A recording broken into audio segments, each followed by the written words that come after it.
Kerangka besar Madani adalah untuk rakyat. Memastikan kita punya kemampuan menyediakan kemudahan untuk rakyat, mencipta pekerjaan, menjana pendapatan dan meringankan kos sara hidup. Sayugya mengangkat tema belanjawan Madani. Keempat, belanjawan rakyat. Setelah berani mengusung reformasi, kini masa memulangkan hasil kepada rakyat. Selaku belanjawan sulung yang menyemangati rancangan Malaysia ke-13, Belanjawan 2026 menetapkan 9 tekad utama berpaksikan 3 tonggak ekonomi Madani. Pertama, meluhur tata kelola terbaik.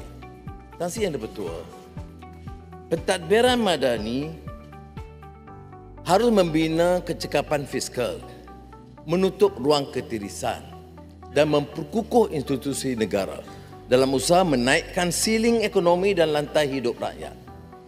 Peruntukan Belanjawan 2026 menetapkan KDNK separuh pertama berdasarkan pengalaman, iaitu KDNK separuh pertama tahun 2025 telah mencatat pertumbuhan memerangsangkan, iaitu 4.4%.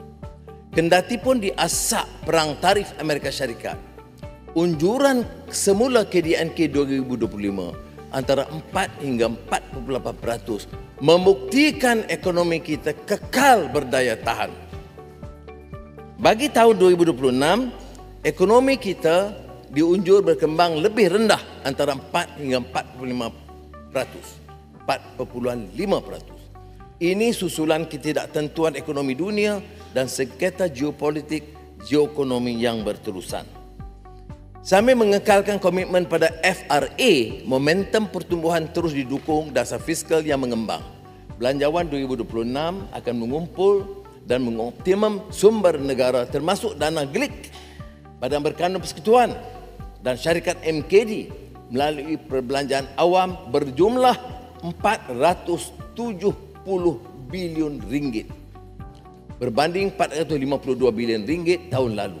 Ini meliputi 338.2 bilion ringgit belanja mengurus, 81 bilion ringgit belanja pembangunan, 30 bilion ringgit pelaburan GLIC, 10 bilion ringgit pelaburan awam swasta dan 10.8 bilion ringgit pelaburan Badan Berkanun Persekutuan dan syarikat MKD.